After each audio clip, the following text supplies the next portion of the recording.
Last video میں ہم نے آپ کو حرام غیبت کے اقسام کے بارے میں بتایا تھا۔ آج ہم آپ کو جائز غیبت کی اقسام کے بارے میں بتائیں گے۔ سب سے پہلے ہے غیر مومن کی غیبت، یعنی تعصبی یا ناسبی لوگوں کی غیبت کرنا جائز ہے۔ دوسرا ہے ظالم کی غیبت، مظلوم کو انصاف دلانے کی خاطر ایسا کرنا جائز ہے۔ تیسرا ہے کسی کو شرم دلانے کے لیے غیبت۔ مثال کے طور پر اگر آپ کو یقین ہو کہ اگر آپ نے ایک دو لوگوں سے یہ بات کہی کہ فلاں شخص بے نمازی ہے، اور جب اس کو بعد میں پتہ چلے گا کہ لوگوں کو یہ بات پتہ چل گئی ہے تو شرم کی وجہ سے وہ نماز شروع کر دے گا، تو یہ بھی غیبت جائز ہو جائے گی، لیکن یقین ہونا ضروری ہے ورنہ جائز نہیں ہوگی۔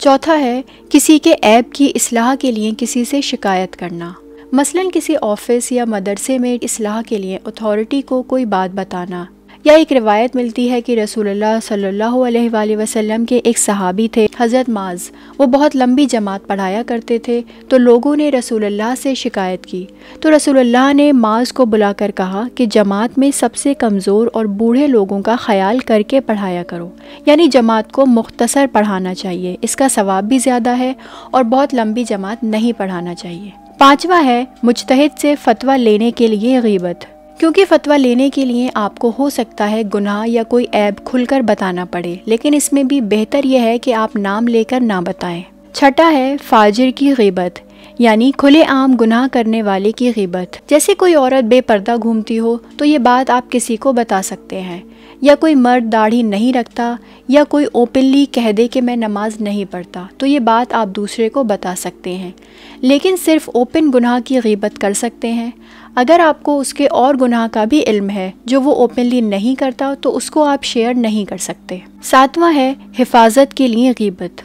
کسی کا کوئی ایسا عیب اس کے گھر والوں کو بتانا جس سے اگر نہ بتایا تو اس کا اخلاق یا کردار یا ایمان یا عقیدہ خراب ہو جائے، یا کوئی انسان بری صحبت میں ہو تو اس کے بارے میں اس کے گھر والوں کو بتانا جائز ہے۔ آٹھواں ہے حکومت اسلامی کی عدالت میں گواہی، یعنی اگر آپ کو مجتہد کی عدالت میں گواہی کے لیے بلایا جائے تو آپ کو غیبت کی اجازت ہے۔ نواں ہے بے حیا کی غیبت، ایسا انسان جس نے اپنی حیا کا پردہ باقی نہیں رکھا ہو، یعنی بے حیا ہے، تو اس کی غیبت جائز ہے۔ دسواں ہے بنا نام لیے کسی کی غیبت کرنا،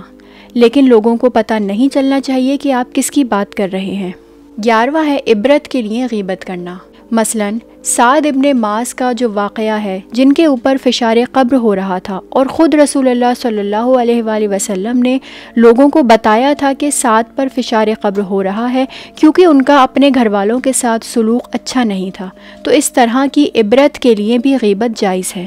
12واں ہے علم رجال میں راویوں کی غیبت کرنا، کیونکہ یہ اتنا بڑا اور اہم مسئلہ ہے کہ اگر یہ بیان نہ کیا جائے کہ کون سا راوی کیسا تھا تو پورا دین ختم ہو جائے گا، کیونکہ ایسی جھوٹی اور خلاف دین روایت موجود ہیں، اسی لیے ہر راوی کے بارے میں اور اس کے عیبوں کے بارے میں لکھنا ضروری ہے۔ 13واں ہے مشہور لقب بد کا ذکر، مثلاً نیوز میں آتا ہے کہ جاوید لنگڑا یا پپو ڈان، اس طرح کے نام جو مشہور ہو جاتے ہیں اور ان لوگوں کی پہچان بن جاتے ہیں، تو اگر کوئی اس طرح کے ناموں سے مشہور ہے سوسائٹی میں تو یہ جائز ہے۔ اس کے بعد ہے طبیب یعنی ڈاکٹر کے سامنے غیبت کرنا، کیونکہ جب تک آپ ڈاکٹر کو کھل کر نہ بتائیں تب تک ڈاکٹر ٹھیک سے علاج نہیں کر سکتا، اسی لیے اس کے سامنے ایسا کرنا جائز ہے۔ 15واں ہے مقام مشورے میں،